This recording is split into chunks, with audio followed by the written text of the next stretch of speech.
In this video, we will see how to make your inventory public on Steam gaming app on Windows PC. If you want to your inventory on public platform, then here are the process.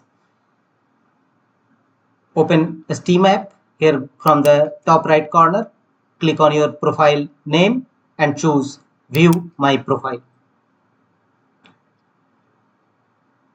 Your profile will open now. Here you will find the option.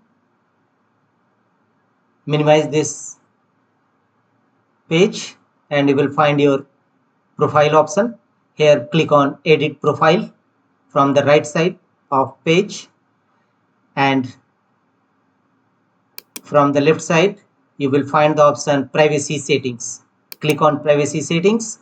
Here you will find various options. My Profile, if you want to make it public or private, simply click on Public, Friends Only or Private.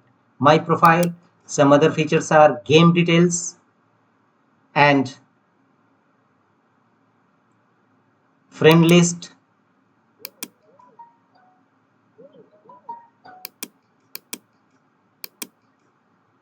And at the bottom you will find Inventory. So click on your inventory